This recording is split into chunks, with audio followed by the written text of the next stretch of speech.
Hello, everyone. A very good evening to all of you. I'm Sayukta, your host for today's live from All About Skin Wellbeing team, and I'm sure all of you must be doing really good. आज हम जिस topic पर discuss करने जा रहे हैं वो हमारे स्किन पर एक काफी कॉमन कंडीशन है जो कई लोगों के साथ होता है लेकिन हम समझ नहीं पाते हैं कि वो क्या है। हम बात करने चाह रहे हैं अर्टिकेरिया पर जिसे हाइव्स भी कहते हैं।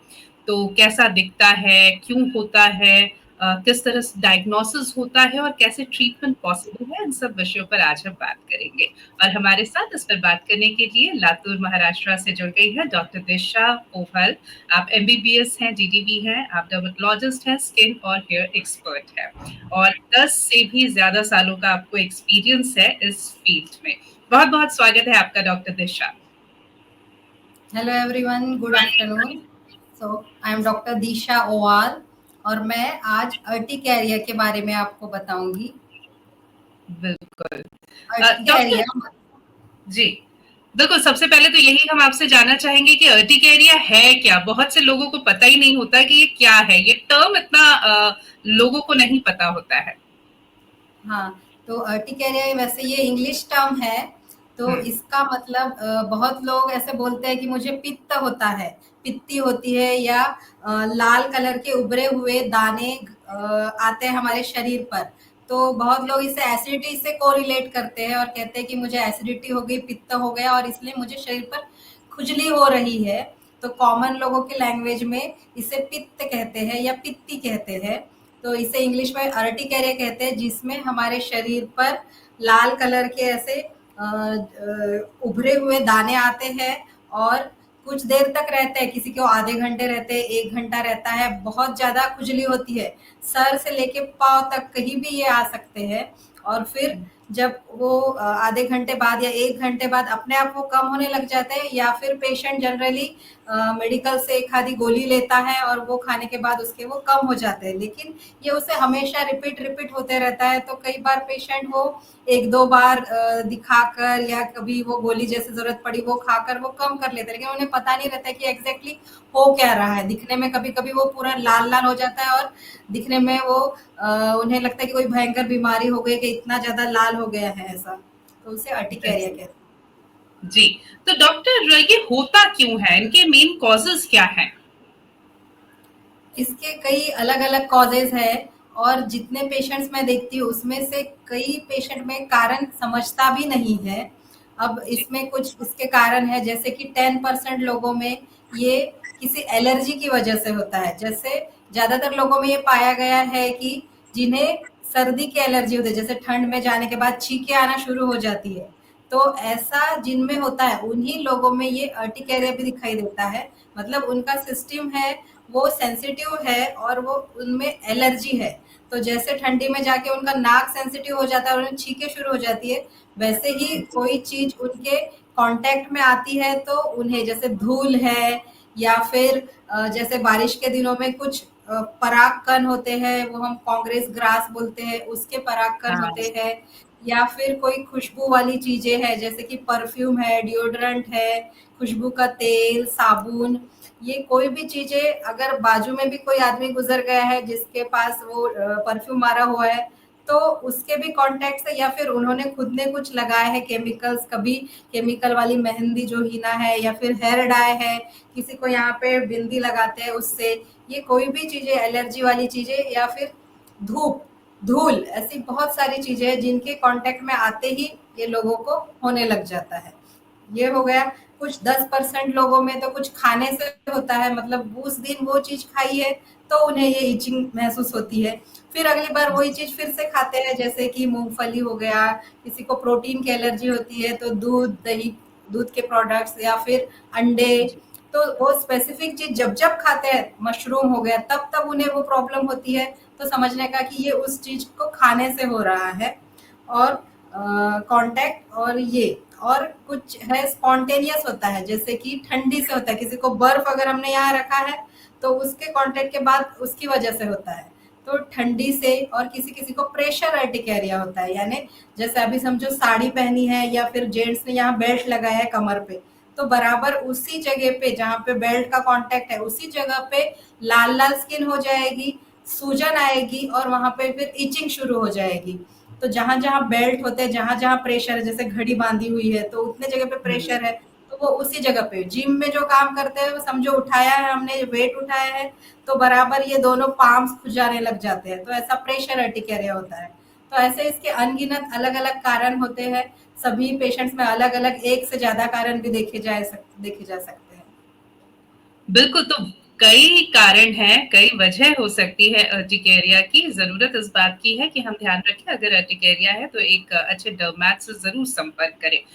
डॉक्टर, अभी जिस तरह से आपने इससे पहले बताया था कि अर्टिकेरिया में लाल, एक तरह से हम कहें कि चकत्ते या दाने होने लगते हैं, रैश होता है, बहुत ज़्यादा इचिंग होती है, लेकिन कई बार वो अपने आप सबसाइड हो जाता है और कई लोगों में वो बार-बार हो भी सकता है।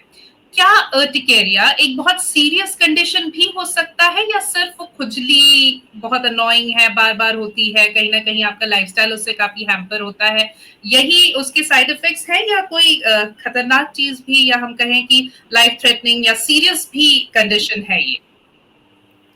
मैक्सिमम लोगों में ये सीरियस कंडीशन नहीं है, लेकिन कभी-कभार जैसे मैंने कहा कि सूजन आती है स्किन पर, तो हाँ। कभी-कभी लोगों को लिप्स पे सूजन आती है और उसी तरह लिप्स और हमारी जो ब्रीदिंग करने की नली है, मतलब ट्रकिया और हमारा जो रेस्पिरेटरी सिस्टम है, उसमें सूजन आके हमें ब्रीदिंग करने में डिफ़िकल्टी हो सकती है। तो ऐसे वक़्त फिर वो इमरजेंसी हो सकती है। तो ऐसे लोगों ने फिर तुरंत अपने डॉक्टर के पास दिखाना चाहिए। ऐसा रेयरली हो सकता है कि सांस लेने में, क्योंकि सूजन आ गई है तो फिर आप सांस नहीं ले पा रहे हैं और फिर आपको डिफिकल्टी हो रही है, तो फिर तुरंत डॉक्टर को संपर्क करना चाहिए। बिल्कुल। तो कुल मिलाकर हम कह सकते हैं डॉक्टर कि अर्टिकेरिया जो है एक तरह की एलर्जी है, या एक तरह का बॉडी का रिस्पॉन्स है, जब कोई चीज़ बॉडी को ट्रिगर करती है, तो वो कुछ भी हो सकता है, जो इतनी सारी वजह आपने बताई उसमें से कुछ भी हो सकता है। अब हम हाँ, इस बात पर आते हैं कि अर्टिकेरिया कितने तरह के होते हैं? What are the various types of urticaria? इसे पहले तो हम 2 टाइप में डिवाइड करते हैं कि एक्यूट और क्रोनिक। मतलब ज़्यादातर लोगों को एक्यूट मतलब डेढ़ महीने के अंदर वो सिम्पटम्स आते हैं और ठीक हो जाते हैं मैक्सिमम लोगों को। तो जब शुरू हो गया है, जैसे अभी मैक्सिमम हम देखते हैं कि वायरल फीवर आया है पेशेंट को, तो फीवर मतलब एक तरीका इन्फेक्शन हमारे बॉडी में हो गया है। वायरल भी होता है, बैक्टीरियल भी होता है, या फिर पेट खराब होने की वजह से भी इन्फेक्शन हो जाता है हमें। तो वो इन्फेक्शन होने के कारण कभी फंगल इन्फेक्शन भी होता है, तो इसके कारण हमारा सिस्टम एक्टिवेट होता है और अर्टिकेरिया मतलब खुजली शुरू हो जाती है। तो ये हुँ। जब हम इन्फेक्शन कम हो जाता है, हम अगर टैबलेट लेते हैं, ट्रीटमेंट लेते हैं, तो इन्फेक्शन कम हो गया, तो ये अपने आप खुजली चली जाएगी। तो ये डेढ़ महीने के अंदर ठीक हो जाता है, तो इसे हम एक्यूट अर्टिकेरिया कहते हैं, मतलब कम समय तक रहने वाला। लेकिन जो दूसरा टाइप है क्रोनिक अर्टिकेरिया, जिसमें डेढ़ महीने के बाद भी मतलब बहुत सारे पेशेंट आते हैं, हिस्ट्री देते हैं कि ये हमें 10 साल से हो रहा है, तो इसे हम क्रोनिक अर्टिकेरिया कहते हैं। मतलब जो ऐसा स्पेसिफिक इन्फेक्शन या कोई स्पेसिफिक कारण से नहीं हुआ है जो उसी वक्त खत्म हो जाए, बल्कि ये तो क्रोनिक हमेशा बॉडी में ब्लड में एलर्जेंस बढ़ते जाते हैं उस टाइम के लिए, और फिर उस टाइम पे बहुत खुजली होती है और फिर एलर्जेंस जब कम हो जाए तो खुजली खत्म हो जाती है। लेकिन ये ऐसा किसी को 2 दिन में एक बार होता है, किसी को हफ्ते में एक बार होता है, किसी को दिन में 2 बार भी होता है, और ये हुँ। 2 साल, 5 साल, 10 साल की भी हिस्ट्री लेकर आते हैं पेशेंट। तो इसे क्रोनिक और एक्यूट ऐसे बेसिकली 2 टाइप में डिवाइड किया गया है। दूसरा डिवीजन है टाइप्स का, वो है उसके कॉज के हिसाब से, मतलब क्या कारण है। जैसे मैंने अभी 2-3 कारण बताए कि खाने का है, या फिर कोई एलर्जन के कांटेक्ट में, या फिर प्रेशर से है, कुछ होता है कोल्ड की संपर्क से संपर्क आने से, कुछ हॉट मतलब स्पॉन्टेनियस अर्टिकेरिया एक दूसरा होता है कि कुछ रीजन नहीं पता चला, क्रोनिक स्पॉन्टेनियस अर्टिकेरिया अपने आप ही हो जाता है बिना किसी रीजन, बिना किसी ट्रिगर एक्टिविटी से, तो उसे हुँ। स्पॉन्टेनियस कहते हैं। तो इस तरह से इसे डिवाइड किया गया है। जी। जब कोई पेशेंट आपके पास आता है डॉक्टर, तो डायग्नोसिस किस तरह से करते हैं? काफ़ी मुश्किल भी होता होगा ख़ास तौर पे ये समझने में कि ट्रिगर क्या है, किस वजह से हो रहा है। तो क्योंकि डायग्नोसिस प्रॉपर होगा तब तो आगे का ट्रीटमेंट होगा। तो डायग्नोसिस कैसे करते हैं? बराबर एकदम बराबर पूछा आपने कि डायग्नोसिस मैक्सिमम टाइम हिस्ट्री पे से हो जाता है। जैसे पेशेंट बताता है कि मुझे ऐसे लाल लाल रैश हुए थे, बहुत खुजली हुई सर में, बॉडी में कहीं भी हुआ, और फिर कुछ देर रहने के बाद वो चला गया, या फिर उन्होंने कोई गोली खा ली मेडिकल में से या पास के डॉक्टर को दिखा के, और फिर वो चला गया, लेकिन फिर से हुआ है। तो इस टाइप की टिपिकल हिस्ट्री होती है। कई बार फोटो निकाल के लाते हैं मोबाइल में कि ऐसा ऐसा सूज गया था, ऐसा ऐसा रेड हो गया था, और फिर वो फोटो दिखाते हैं, क्योंकि जब तक वो हॉस्पिटल पहुंचते तब तक के वो रेडनेस चला जाता है। तो टिपिकली हिस्ट्री से ही डायग्नोसिस हमारा हो जाता है। दूसरा एक उसमें टेस्ट होती है जिसे हम डर्मोग्राफिज्म कहते हैं, जो कि कई पेशेंट में वो टेस्ट पॉजिटिव आती है। उसमें ऐसा होता है कि अगर हमने पेशेंट के हाथ पे या कहीं भी बॉडी पे ऐसे पेन से एक लाइन निकाली, पेन से बोलो या फिर किसी भी चाबी की मदद से, तो थोड़े देर के बाद अगर हम देखेंगे तो वो लाइन जब हमने जहां पे निकाली है उसके आजू बाजू की जगह पूरी रेड हो गई है और थोड़ी स्लाइट वहां पे सूजन आ गई है। तो वो उसे कहते हैं डर्मोग्राफिज्म पॉजिटिव, मतलब उस पेशेंट में एलर्जी है। तो ये एक टेस्ट उसके साथ में होती है। और इसका जो हिस्ट्री जैसे टिपिकल है कि अभी तो कुछ भी नहीं है दिखाने के लिए बॉडी पे, लेकिन जब होता है तब सीवियर इचिंग होती है, कुछ देर बाद चली जाती है। कुछ इससे मिलता जुलता एक दूसरी भी बीमारी होती है, अर्टिकेरिया पिगमेंटोसा, मतलब उस नाम का, जिसमें पेशेंट को जो हाइव्स हम बोल रहे हैं ना, जो सूजन आती है, वो हाँ, कंटिन्यू रहती है, 2 दिन 3 दिन 8 दिन। तो वो इस टिपिकल अर्टिकेरिया से कुछ अलग केस होता है जिसमें वो जाती नहीं है, और जो टिपिकल अर्टिकेरिया हम बोलते हैं उसमें इचिंग होती है, आधा 1 घंटे बाद चली जाती है। तो ये हिस्ट्री से ही हम डायग्नोसिस कर लेते हैं। बिल्कुल।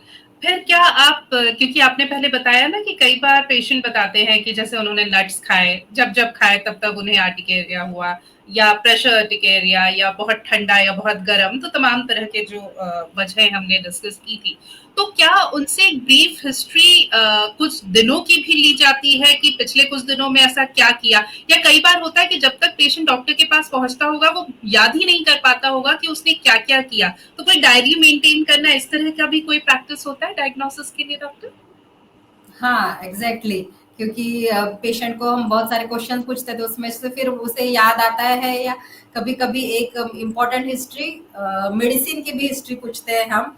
कुछ हाँ। मेडिसिन्स होती है जो पेशेंट इन जनरल ले लेते हैं, सर दुख रहा था, पैर दुख रहे थे, पेन किलर गोलियाँ रहती है, या फिर कभी-कभी लूज़ मोशंस होते हैं, उसके लिए गोली है, तो वो भूल जाते हैं कई बार पेशेंट।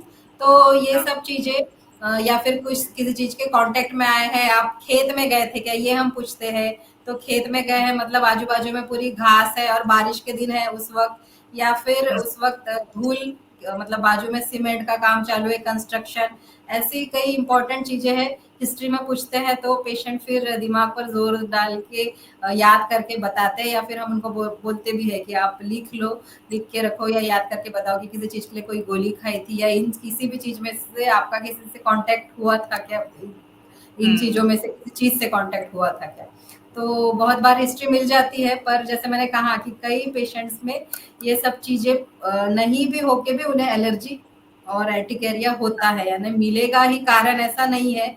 बहुत सारे हाँ। पेशेंट्स का क्वेश्चन रहता है कि किस चीज़ से हुए हैं, तो फिर मैं उन्हें कहती हूँ कि फिर वो आप कारण की बजाय आपको आगे क्या करना है, इस पे ध्यान दीजिए। कारण मिला तो बहुत अच्छा, नहीं मिला फिर भी हम इसे ट्रीटमेंट करेंगे। बिल्कुल, तो अब इसी पार्ट पर हम आते हैं ट्रीटमेंट का। सबसे पहले जब कारण मिल जाता है, जब पता चल जाता है कि क्या वजह है, क्या ट्रिगर है, तब क्या लाइन ऑफ ट्रीटमेंट होता है डॉक्टर? तो सबसे पहले तो जो वजह हमें समझ में आ गई है वो हमें अवॉइड करना है। अवॉइडेंस सबसे बेस्ट है कि जिस भी चीज़ से हो रहा है उसका कांटेक्ट हमें टालना है। और दूसरी बात है कि फिर हमें हमारी जैसे ये ऑटो इम्यूनिटी रिलेटेड डिजीज़ है, तो फिर हमें ये इम्यूनिटी बढ़ाने वाली चीज़ें हमें करना है, यानी हमारी लाइफ़स्टाइल चेंजेस करना है। जैसे अगर हमें इम्यूनिटी बढ़ाने के लिए सबसे पहले डाइट पे ध्यान देना है। बाकी चीज़ें हमारे हीमोग्लोबिन, हमारे ब्लड टेस्ट कर लेने हैं कि हमारा इंसुलिन या और भी रिलेटेड चीज़ें कुछ उससे डिरेंज हो गई है क्या, कम ज़्यादा हो गई है क्या, उस पे ध्यान देना है। यानी हमें हेल्दी बॉडी बनाने की तरफ ध्यान देना है। ये बिल्कुल। जो भी एलर्जेंस है वो सब हमें, जैसे अब पेशेंट बोलता है कि कोई है आउटडोर पे काम करने वाला है, उसे वहां पे जाना पड़ रहा है, तो हम उसे कहते हैं कि आप बांध के जाइए, उस चीज से कांटेक्ट ना हो। अगर धूप है, गर्मी के दिन है, तो आप फुल स्लीव्स क्लोथ्स पहनिए, तो आप मतलब धूप से बचाव कर सकते। पहली बात तो जाना ही नहीं धूप में, और इमरजेंसी में हाँ। जाना पड़ रहा है तो फुल कवर कीजिए, हाथ भी कवर कीजिए, फुल स्लीव्स, गॉगल्स यूज कीजिए। तो इस तरीके से सारे प्रिकॉशंस यूज करके हम वो चीज अवॉइड कर सकते हैं। अवॉइड करने के बाद भी अगर हो रहा है तो फिर उसके लिए हमें होने के बाद तो फिर वो उसका ट्रीटमेंट शुरू ही करना पड़ता है। बिल्कुल। तो ये तो बात हुई कि जिसमें कारण पता है कि जो मेन ट्रिगर पॉइंट है उसको ही अगर हम अवॉइड करेंगे तो काफी हद तक स्थिति नियंत्रण में होगी, उसके अलावा दूसरे तरीके तो है। अब जहाँ आपने बोला कि कई बार ऐसा भी होता है कि पता ही नहीं चलता या कोई वजह होती ही नहीं है, उस तरह की भी एक कंडीशन होती है, लेकिन अर्टिकेरिया फिर भी होता है, तो जब वजह ही ना पता चल पाए तब किस तरह से लाइन ऑफ ट्रीटमेंट तय करते हैं डॉक्टर आप? हाँ, तो इसमें फिर अब इसमें स्टेप बाय स्टेप अप्रोच होता है पेशेंट को, कि सबसे पहले जैसे अभी हमारे पास जब तक पेशेंट आता है तो उसे पता होता है कि हाँ हमने ये गोली खाई थी। कभी कभी नाम भी बताते हैं, सिट्रीजिन ये। तो जब जब होता है हम ये वाली टैबलेट खाते हैं तो हमारी खुजली कम हो जाती है। तो इसकी जो अर्टिकेरिया की ट्रीटमेंट है, इसमें उसे हमें कोर्स लाइन ऑफ ट्रीटमेंट चालू करना है। मतलब जैसे अभी मैं उसे टैबलेट्स दूंगी, तो सुबह की जी। टैबलेट, दोपहर की टैबलेट, रात की टैबलेट उसे उस टाइम पे खानी है, ना कि उसे राह देखना है कि मुझे जब अगली बार होगा तब मैं टैबलेट खाऊंगा या खाऊंगी, ऐसा नहीं करना है। उसे वो हुँ। स्पेसिफिक समझो 6 घंटे का टाइम है, उस टाइम इंटरवल में वो गोली खाना है। अगर वो भूल जाते हैं तो उससे फिर से इचिंग की प्रॉब्लम हो सकती है। तो इसलिए जैसे अभी मैंने पेशेंट को बुलाया है पहले 15 दिन के लिए, तो 15 दिन की टैबलेट्स प्लस एक्स्ट्रा 2-4 दिन की टैबलेट उसके पास रहनी चाहिए। कहीं बाहर जा रहे हैं सिटी के बाहर, तो बिल्कुल। उसके पास वो टैबलेट्स रहनी ही चाहिए, नहीं तो फिर वो फिर से इचिंग शुरू हो जाएगी। तो ऐसा करके एक डोज हम स्टार्ट करते हैं बेसिक, और अगर उस डोज पे कंट्रोल हो गया, समझो 15 दिन का दिया है उसे, 15 दिन कोई इचिंग नहीं हुई है, मतलब वो डोज पे कंट्रोल हो गया। कभी कभी नाइट में वो डोज दिया है एक, तो उस डोज लेने के बाद भी रात में उठ के उसको इचिंग हो रही है, तो वो डबल डोज हम उसका कर देते हैं कि ठीक है, एक की बजाय 2 टैबलेट खाना है आपको। और फिर 15 दिन बाद बुलाते हैं पेशेंट को कि इन 15 दिनों में आपको कितने बार खुजली हुई, कब प्रॉब्लम हुआ, टैबलेट खाकर भी हुआ या भूल गए थे इसलिए हुआ। तो ऐसा एक बेसिक उनका कोर्स चालू हो जाता है। तो मैक्सिमम लोग तो इसमें इतने मतलब इसमें कंट्रोल हो जाता है। लेकिन टैबलेट्स तब बंद नहीं होती। बहुत सारे बोलते हैं कि अच्छा अब बंद करना है क्या? नहीं, ये हमें कई दिन तक देना है। पेशेंट का रिस्पॉन्स देख के फिर वो टैबलेट्स, अगर स्टेबल है पेशेंट तो फिर हम वो टैबलेट धीरे धीरे धीरे धीरे कम करने का देखते हैं। या तो फिर अगर फिर भी इचिंग हो रही है तो फिर स्टेप बाय स्टेप हम सेकंड स्टेज, थर्ड स्टेज, ऐसा आगे की ट्रीटमेंट वो देखते हैं। हुँ। क्रॉनिक अर्टिकेरिया के जो पेशेंट होते हैं डॉक्टर, वो कई बार पूछते हैं कि ये कभी ठीक होगा भी कि नहीं, या ये ज़िंदगी भर चलता रहेगा ऐसे ही कि कभी हो रहा है, कभी ठीक हो रहा है? ये एक बहुत आम सवाल आपसे भी पूछा जाता होगा। तो इसका किस तरह से आप जवाब देते हैं? हाँ, तो इसका मैं जवाब दूँगी कि ये ठीक हो जाता है, सिर्फ़ आपको थोड़ा पेशेंस चाहिए, और आपने कंटिन्यूटी रखना है आपके ट्रीटमेंट में। आपको कुछ भी हो रहा है, प्रॉब्लम हो रहा है, तो आपने आके आपके डॉक्टर को मिलना है, मन से टैबलेट बंद की, चालू की, ऐसा नहीं करना है। आपका जो टैबलेट का डोज़ है, वो जैसे पेशेंट को सबसे पहला ख़्याल आता है कि मैं इतने दिन से ये टैबलेट खा रहा हूँ, तो इसके कोई साइड इफ़ेक्ट हो जाएगा क्या? किडनी पे इफेक्ट होगा, लिवर पे इफेक्ट होगा? तो ये सब बातें नहीं होती है, क्योंकि जब स्किन का डॉक्टर आपको वो टैबलेट्स दे रहा है तो उसे पता है कि कौन से टैबलेट का कितना डोज है और कितने दिन देना चाहिए। और अगर हम कोई टैबलेट्स उसके, जैसे कि अब मैंने कहा कि सेकेंड लेवल पे जो हम टैबलेट्स चालू करेंगे, तो हम वो टैबलेट्स जब चालू करते हैं तुरंत बाद kidney function test, liver function test करा लेते हैं, समय समय पर कराते रहते हैं, जिससे हमें एश्योरेंस हो जाता है कि किडनी पे, लिवर पे कोई इसका इफेक्ट नहीं हो रहा है। तो जो एक्सपीरियंस डर्मेटोलॉजिस्ट है या आपके जो डॉक्टर है स्किन के, वो ऐसे ही आपको अंदाजे ट्रीटमेंट नहीं देते हैं कि हाँ ये टैबलेट बहुत दिन से अब मैं खा रहा हूँ। ऐसा पेशेंट को टेंशन लेने की जरूरत नहीं है। सेफली देते हैं हम वो टैबलेट्स बिना कोई साइड इफेक्ट के। उस पेशेंट का एज ग्रुप, उस पेशेंट का प्रेगनेंसी है क्या, ये सब देखकर ही बराबर वो टैबलेट्स चलती है, कौन सी टैबलेट सूट हो रही है, उसी हिसाब से टैबलेट्स। और जैसे अब मैं आगे का ट्रीटमेंट जो होता है, इसमें अभी नए-नए बहुत अच्छे-अच्छे ट्रीटमेंट निकल गए हैं, जिससे मैक्सिमम 99% मैं तो कहूँगी 100% पेशेंट्स को रिज़ल्ट आ रहा है। सिर्फ इतना है कि बिल्कुल। कितनी एलर्जी है उसके शरीर में, कितना है, उस हिसाब से उसका कोर्स ज़्यादा दिन चलेगा। जिसको कम है, उसको जल्दी रिलीफ हो जाएगा, जिसको बहुत ज़्यादा है, कुछ एक्सेप्शनल केसेस है, उनको थोड़ा ज़्यादा दिन और फिर वो आगे के ट्रीटमेंट्स मतलब आईवी के ट्रीटमेंट्स वो लेने पड़ेंगे। बिल्कुल, और इसीलिए बार-बार हम कहते हैं कि अगर अर्टिकेरिया है या स्किन से कोई रिलेटेड कोई भी कंडीशन है, इश्यू है, तो प्लीज़ एक क्वालिफाइड डर्मैट के पास जाइए। उनको पता है कि क्या करना है, कैसे करना है, किस तरह से ट्रीटमेंट देना है, दवाइयाँ दे रहे हैं तो कैसे उसे टेपर डाउन करना है, या फिर कहीं उसका किसी भी तरह का साइड इफ़ेक्ट आपको हो तो नहीं रहा। ये सारी चीज़ें वो चेक करते हैं। इसीलिए बार-बार ओवर द काउंटर मेडिकेशन या होम रेमेडीज, डीआईवाई, क्वैकरी, इन सब से दूर रहिए। एक क्वालिफाइड, एक बोर्ड सर्टिफाइड डर्मैट के पास ही जाइए। डॉक्टर, हम लगातार बात कर रहे हैं अर्टिकेरिया और उसके इलाज पर। एक सवाल मैं आपसे जानना चाहूंगी, अगर मान लीजिए अर्टिकेरिया का कोई ट्रीटमेंट नहीं किया जाता है, मान लीजिए पेशेंट कराना ही नहीं चाहता है, वो नहीं चाहता है कि वो डॉक्टर के पास जाए, लेकिन बार बार उसे अर्टिकेरियल लीजन्स हो रहे हैं, क्या इसके कोई कॉम्प्लिकेशंस भी हो सकते हैं अगर उसको ट्रीट न किया जाए तो? कुछ-कुछ लोगों में जैसे मैंने बताया था एंजियोइडिमा होता है, मतलब वो सूजन आती है। तो अगर हाँ। उस पेशेंट को जैसे मैंने कहा कि एलर्जी कितनी है, इसके लिए हम एक ब्लड टेस्ट भी करते हैं, आईजीई लेवल्स करते हैं पेशेंट का। तो कितनी हम्म। एलर्जी है पेशेंट को, तो जो थोड़ी बहुत है, कम है, वो लोग फिर सिम्पटम्स भी कम होते हैं, खुजली चले जाती है कुछ दिन खुजा के, तो ऐसे लोगों को जनरली कुछ प्रॉब्लम नहीं आती है।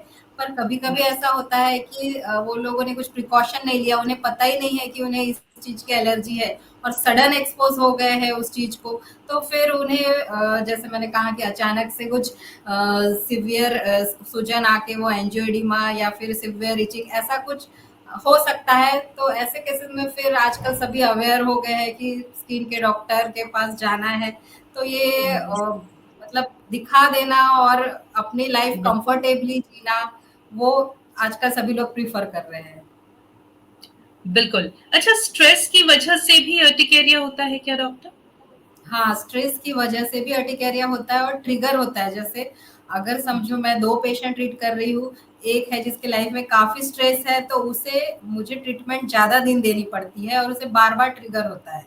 तो इसलिए स्ट्रेस इज़ द फैक्टर जो बहुत सारे स्किन के डिज़ीज़ को एग्रावेट करता है, स्किन और हेयर के डिज़ीज़ को, वैसे अर्टिकेरिया को भी करता है। इसलिए जैसे मैंने कहा कि लाइफ़स्टाइल मेंटेनेंस, तो लाइफ़स्टाइल का एक हुँ। भाग स्ट्रेस भी है, डाइट है, एक्सरसाइज़ है, मेडिटेशन है। ये सारी चीज़ें करके हमें इस अर्टिकेरिया से लड़ाई करना है। तो इसलिए स्ट्रेस फ्री लाइफ बहुत इम्पोर्टेंट है। बिल्कुल, स्ट्रेस फ्री कई बार लाइफ बहुत हाँ, इम्पोर्टेंट है। जी, हाँ, डॉक्टर। कई बार स्टूडेंट्स का देखा है कि एग्ज़ाम के पीरियड में उन्हें ये प्रॉब्लम ज़्यादा होती है। एग्ज़ाम खत्म हो गई हाँ। तो कम हो जाती है। वैसे ही लोगों के भी लाइफ में कुछ प्रोफेशनल या कुछ जब वो फेज़ होता है, जब ज़्यादा स्ट्रेस है तब ये बढ़ जाता है। हुँ। वो फेज़ खत्म हो गया तो अपने आप ये कम हो जाता है।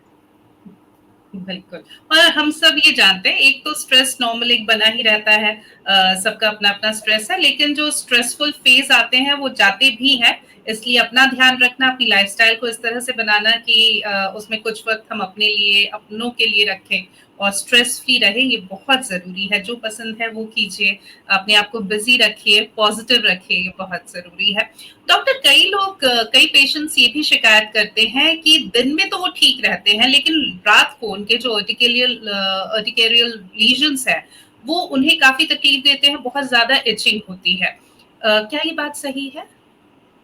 हाँ, ये कई बार ऐसा देखा गया है, दिन भर तो बिज़ी रहते हैं, तो समझ में नहीं आता है, काम में बिज़ी रहते हैं, लेकिन इचिंग हम्म। उन्हें रात में होती है। जैसे मैंने पहले भी बताया था कि रात का डोज़ मुझे फिर उन्हें डबल देना पड़ता है।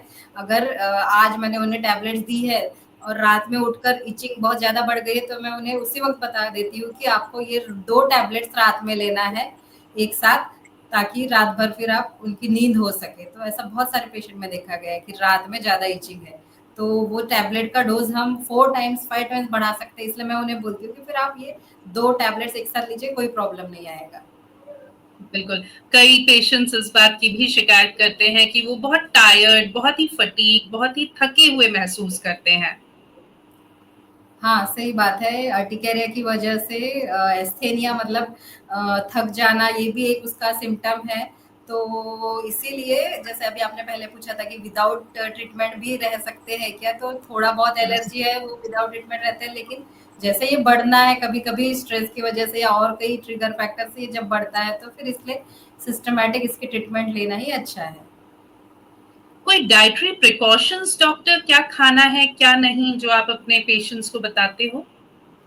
हाँ, जैसे मैंने कहा कि कुछ 10 से 20% लोगों में डाइट की वजह से होता है, तो उसमें हुँ, फिर जितने भी जैसे अभी पीनट्स है, नट्स है, ये लेकिन ये चीज़ें कुछ लोग आते हैं जैसे स्पेशली रूरल एरिया में, गाँव में लोगों को बोलते हैं कि आलू, बैंगन ये हम नहीं खा रहे हैं, लेकिन आलू, बैंगन इससे तो होता नहीं है, पहले लोगों को वो बैंगन से होता था इसलिए वो कहते हैं, लेकिन फूड की हुँ, एलर्जी अगर आपको बार-बार वो खाने से हो रही है, तो ही ये प्रूव होता है, अदरवाइज़ हर किसी को फूड एलर्जी से होता है ऐसा नहीं है। और दूसरी बात ऐसी है कि जब हम अगर हम उसमें के ढूँढते हैं चीज़ें, तो कई बार लोगों को लहसुन अदरक, डेली हम मसाले जो यूज़ करते हैं, उसमें से कई चीज़ों से एलर्जिक है, ऐसा पाया गया है।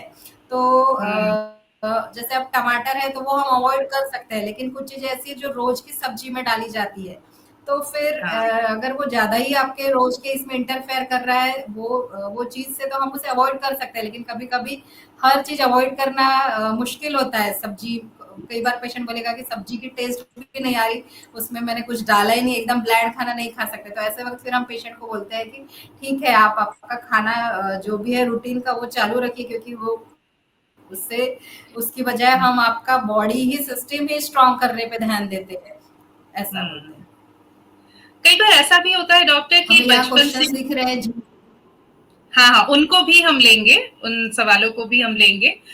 ये भी बहुत आम देखने में मिलता है कि कई बार मान लीजिए बचपन से एग खा रहे हैं, कभी एलर्जी नहीं हुई, कभी अर्टिकेरिया नहीं हुआ, अचानक से देख रहे हैं कि 3-4 बार से ऐसा हो रहा है कि एग ले रहे हैं तो अर्टिकेरिया हो रहा है। तो ऐसे में और एक और आम सवाल कि जिनको खाने की वजह से फूड एलर्जी है, मान लीजिए एग से है, सी फूड से है, क्या उन्हें अब पूरे जीवन भर उसको अवॉइड करना होगा, नहीं खा पाएँगे? ये भी पेशेंट्स बहुत पूछते हैं। हाँ, तो ऐसा होता है कभी-कभी कि जो चीज़ बार पहले बहुत बार हो गया है, तब उसे उस चीज़ से कभी एलर्जी नहीं हुई, लेकिन अब हो रही है। ये देखा गया है, कई बार पेशेंट बोलता है कि मैंने आज तक 10 साल से हेयर डाई लगाई है, मुझे कभी कुछ नहीं हुआ और अब हाँ, अचानक पिछले महीने से मुझे हो रहा है। तो बॉडी में कई बार चेंजेस आते रहते हैं हमारे बॉडी में और फिर उन्हें वो चीज़ से एलर्जी शुरू हो सकती है। तो जब तक मतलब आपका कोर्स चालू है, आप वो चीज़ अवॉइड कीजिए। आपका जब धीरे-धीरे मतलब कोई भी चीज़ इंट्रोड्यूस करनी है, तो वो थोड़ा करके हम इंट्रोड्यूस कर सकते हैं। लेकिन अगर वो चीज़ से आपको एलर्जी हो रही है, तो आप बेटर वो अवॉइड ही कीजिए। बिल्कुल। बहुत सारे सवाल भी हमारे व्यूअर्स के आ रहे हैं। राम गोपाल पूछ रहे हैं, क्या हाइव्स का कोई सेंटर पॉइंट भी होता है? हाइव्स मतलब उभरा हुआ लाल कलर का चट्टा होता है। तो जनरली ये इचिंग वाले होते हैं और फिर ये चले जाते हैं। एक दूसरा जो होती है ड्रग जिसे हम फिक्स ड्रग इरप्शन कहते हैं, मतलब टैबलेट से जो होता है उसमें एक सेंटर पॉइंट होता है बीच का एरिया, मतलब 3 ज़ोन्स देखे जा सकते हैं, वो अलग दिखते हैं हाइव से।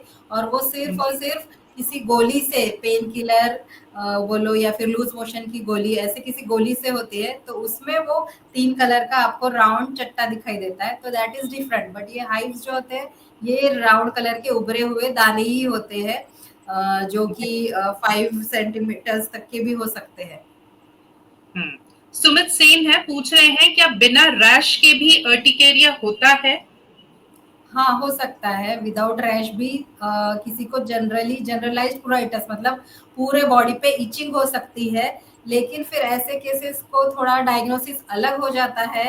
सिवियर इचिंग उसे हम कहते हैं इनविजिबल डर्मेटोसिस, मतलब दिख तो कुछ भी नहीं रहा है, कोई देखेगा तो बाहर लाल नहीं है, फोड़ी नहीं है, कुछ भी नहीं है, लेकिन फिर भी इचिंग सिवियर है।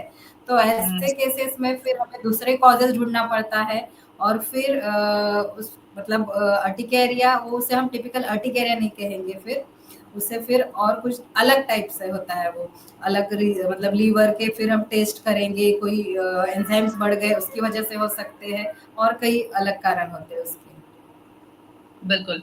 पूजा पूछ रही है, क्या अर्टिकेरिया रोज हो सकता है? रोज हो सकता है, ये दिन में एक बार, दिन में 2-3 बार भी हो सकता है। अचानक ब्लड में हमारी एलर्जी के पदार्थ जो है वो बढ़ जाते हैं, उस वक्त तक बढ़े रहते हैं, जब तक बढ़े रहते हैं तब तक इचिंग होती है, और फिर कम हो जाते हैं तब वो चली जाती है इचिंग। तो ऐसे ये दिन में 2-3 बार भी हो सकता है। एक और सवाल दीसू देसाई का है, जिम में जिस तरह का एनवायरनमेंट होता है उससे भी अर्टिकेरिया हो सकता है क्या? हाँ, इसे हम जिम में जब हमें स्वेटिंग आती है, तो वो स्वेटिंग की वजह से अर्टिकेरिया होता है। ये टिपिकल बहुत सारे लोगों में देखा गया है कि जिम में जाते हैं और एक्सरसाइज शुरू किया कि अर्टिकेरिया शुरू हो जाता है। ये ऐसे मैंने बहुत सारे केसेस देखे हैं।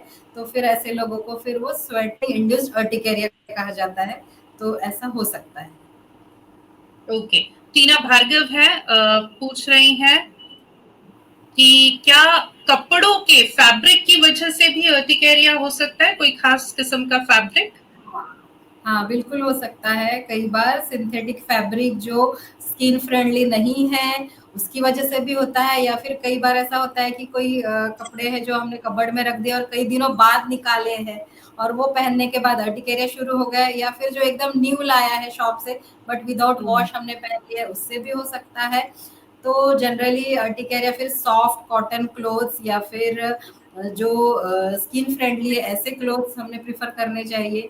रफ क्लोथ्स या कभी-कभी वूलन वूलन क्लोथ से भी बच्चों में स्पेशली ये हो सकता है। अमित जाटव पूछ रहे हैं, क्या अर्टिकेरिया के जो लीजन्स हैं उन्हें बैंडेज से कवर करके बाहर जाएं ताकि वो डस्ट उस पे ना लगे, ऐसा करना चाहिए क्या? नहीं, एग्जैक्टली ऐसा नहीं है। आप क्लोथिंग से पहले तो कवर कीजिए खुद को। अर्टिकेरिया जो लीजन्स है वो तो चले जाएंगे, आप पहले ट्रीटमेंट टैबलेट ये वो लेके ट्रीटमेंट से वो अर्टिकेरिया चला जाएगा। उससे एक्सपोज या नॉन एक्सपोज उसका कोई रिलेशन नहीं है, क्योंकि ऑलरेडी वो एक्सपोज होने के कारण ही अर्टिकेरिया के लीजन्स आए हैं आपके शरीर पर। तो ऑलरेडी सिस्टम तो स्टिमुलेट हो गया है, तो उससे कवर करके कुछ खास फायदा नहीं होगा। ओके। अर्टिकेरिया कंटेजियस होता है क्या डॉक्टर? एक से दूसरे को फैलने के चांसेस होते हैं क्या? नहीं, ये भी कंटेजियस नहीं होता है। कंटेजियस मतलब अगर किसी जंतु से हुआ है, वायरस है, बैक्टीरिया है, तो वो एक से दूसरे के संपर्क में आने से हो सकता है। ये किसी ये कंटेजियस नहीं है। ये एक हाँ, दूसरे ये को नहीं एनर्जी है तो सबके अपने ट्रिगर्स की वजह से ही अपने अपने होगा। राइट। जी। डॉक्टर, हमने देखा था कोविड के बाद कई लोगों को अर्टिकेरिया हुआ या हाइव्स हुए, तो वायरल इन्फेक्शन या बैक्टीरियल इन्फेक्शन की वजह से भी अर्टिकेरिया होता है क्या? हाँ, ये कॉमनेस्ट रीज़न है। कई बार पेशेंट वायरल सर्दी खाँसी हो गई है और उसके बाद आता है कि अब ये शरीर पे ये शुरू हो गया है, और दूसरा रीज़न है कि फंगल इन्फेक्शन। फंगल इन्फेक्शन कहीं भी शरीर पे हो गया है और उसके बाद उन्हें दूसरी तरफ अर्टिकेरिया शुरू हो गया है। तो बॉडी में इन्फेक्शन की वजह से अर्टिकेरिया होता है। वायरल भी हो सकता है, फंगल भी हो सकता है, बैक्टीरियल किसी भी तरह का इन्फेक्शन है, किसी को पेट का इन्फेक्शन, पैरासिटिक इन्फेक्शन जो बोलते हैं, वर्म्स हो जाते हैं पेट में बच्चों के, उसकी वजह से भी अर्टिकेरिया इंड्यूस हो जाता है।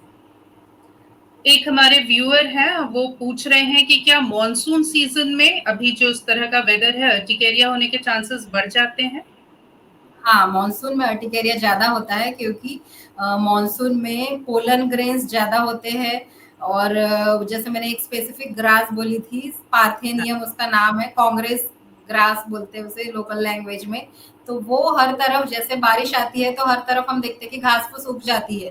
तो उस हाँ। घास के जो पोलन्स होते हैं वो एलर्जिक होते हैं। तो हर तरफ जैसे हम रास्ते से भी जा रहे हैं तो भी वो हमारे मतलब हम उसके पास नहीं गए फिर भी वो उड़ के हमारे नोज में जाकर वो अर्टिकेरिया कर देते हैं। मानसून में ज्यादा ट्रिगर होता है अर्टिकेरिया। बिल्कुल। इस पूरे सेशन को डॉक्टर हम कंक्लूड करें उससे पहले कोई खास बात अर्टिकेरिया को लेकर, कोई संदेश जो आप हमारे व्यूअर्स को देना चाहें? हाँ, हाँ, 2 बातें कहना चाहूँगी। अभी अर्टिकेरिया की रिसेंट काफ़ी अच्छी ट्रीटमेंट निकली हुई है। पहले हम जैसे मैंने कहा पेशेंट को स्टेप बाय स्टेप ट्रीटमेंट देते हैं कि पहले हम उन्हें टैबलेट्स पे क कंट्रोल करते हैं, फिर उसके बाद हम और कुछ ऑटो इम्यून थेरेपी, कुछ ड्रग्स कुछ इंजेक्शंस का कोर्स देते हैं और फिर अभी जो बायोलॉजिकल्स करके नए ट्रीटमेंट निकले हैं, जैसे एग्ज़ाम्पल ओमेलिज़ुमाब करके, तो उसमें हम इंजेक्शन देते हैं पेशेंट को। तो जो मैंने कहा था कि आईजीई लेवल ब्लड में बढ़ जाते हैं, उसे कम करने का ये काम करते हैं। तो ये काफ़ी अच्छा ट्रीटमेंट अभी हाँ, मतलब कुछ सालों से हमारे पास अवेलेबल है और इससे जिनका अर्टिकेरिया किसी भी तरह से कम नहीं हुआ था, इस ड्रग से बहुत अच्छा कंट्रोल आता है। हालाँकि थोड़ी महँगी है इसकी ट्रीटमेंट, हफ्ते 15 दिन में 1 इंजेक्शन ऐसे हम लेते हैं, तो कुछ 9-10 हज़ार तक है वो इंजेक्शन, लेकिन इससे बहुत अच्छा रिलीफ मिला है पेशेंट्स को। जैसे आपने मुझे पूछा था कि क्या अर्टिकेरिया हमेशा के लिए मुझे रहेगा, तो नहीं, इससे हम पेशेंट का अर्टिकेरिया ठीक कर सकते हैं। टाइम टू टाइम पेशेंट जो डॉक्टर डेट देता है उस टाइम पे विजिट करना है, जो टैबलेट्स दिए वो टाइम टू टाइम लेना है और अवॉइड करना है जो भी ट्रिगर्स है, जो बताई हुई चीज़ें हैं एलर्जी की, वो सब अवॉइड करके हम इस अर्टिकेरिया रहित ज़िंदगी गुज़ार सकते हैं। और साथ में अपनी लाइफ़स्टाइल मेंटेन करना है, जैसे हमने डिस्कस किया था, स्ट्रेस फ्री, मेडिटेशन कीजिए, अपने जो भी है अपना हॉबीज़ कीजिए, डाइट अच्छा कीजिए, जंक फूड अवॉइड कीजिए। जंक फूड सबसे मेन है, उस पे हम बात करना रह गया। जंक फूड में काफ़ी सिंथेटिक अवॉइड रहता है, एडेड रहता है, फूड एडिटिव्स ऐड होते हैं। तो मेन रीज़न तो आजकल फूड एडिटिव्स की वजह से भी हो रहा है। तो हमने जितना हो सके घर पे बना हुआ फ्रेश खाना खाना है, फ्रूट्स खाना है, वेजिटेबल्स खाना है, इम्यूनिटी बढ़ाना है और डेली एक्सरसाइज करना है, जिसकी वजह से हमारी बॉडी हेल्दी रहे और हम अर्टिकेरिया से लड़ सके। तो यही मैसेज मैं अपने पेशेंट्स को देना चाहूँगी कि किस वजह से हुआ है, इसके पीछे तो भागना नहीं है, वो तो डॉक्टर देख लेगा, लेकिन आप अपना कोर्स बराबर कीजिए और मुझे क्यों हुआ है, ठीक होगा या नहीं, ऐसा स्ट्रेस मत लीजिए, ये ज़रूर आपका ठीक होगा। सिर्फ़ आप समझ लिए, आपके सिम्पटम समझ के आपको कंटिन्यू रेगुलर ट्रीटमेंट लेनी है और उसके साइड इफ़ेक्ट होंगे क्या, इसमें नहीं पड़ना है। आपका डर्मेटोलॉजिस्ट वो बराबर हैंडल करेगा, आपको कोई साइड इफ़ेक्ट्स नहीं होने देगा। बिल्कुल, तो अगर अर्टिकेरिया है, सबसे पहले तो क्वालिफाइड डर्मेटोलॉजिस्ट के पास जाइए और ट्रस्ट कीजिए अपने डॉक्टर पे। वो जो कह रहे हैं, जैसा करने को कह रहे हैं, वो कीजिए और इलाज बीच में मत छोड़िए। बिना डॉक्टर को सूचित किए तो बिल्कुल भी नहीं। तो डॉक्टर से हमेशा संपर्क में रहिए, फ़ॉलो-अप लीजिए और अपना ध्यान रखिए। जैसे डॉक्टर कह रही है, अपनी इम्यूनिटी पे काम कीजिए, स्ट्रेस फ्री लाइफ़स्टाइल पर काम कीजिए। बहुत-बहुत शुक्रिया आपका डॉक्टर दिशा ओभाल हमसे जुड़ने के लिए और इस पूरे सेशन को इतना रोचक और इतना काफ़ी इन्फॉर्मेटिव आपने बनाया। Thank you very much. Thank you. तो उम्मीद करती हूँ ये सभी बातें आप ध्यान में रखेंगे और आगे भी मुझसे जुड़े रहना। Thank you. बिल्कुल, बिल्कुल। अलग-अलग विषयों पर आगे भी हम आपसे इस तरह के सेशन ज़रूर करेंगे डॉक्टर। और व्यूअर्स आपका भी बहुत-बहुत शुक्रिया हमारे साथ जुड़ने के लिए। लेटेस्ट अपडेट्स के लिए कि किस तरह से आप अपनी स्किन को हेल्दी रख सकते हैं, हमारा FB page all about skin wellbeing, इसे लाइक और फॉलो ज़रूर कीजिए। हम यूट्यूब, ट्विटर और इंस्टाग्राम पर भी हैं। Thank you and have a great day ahead. Good bye.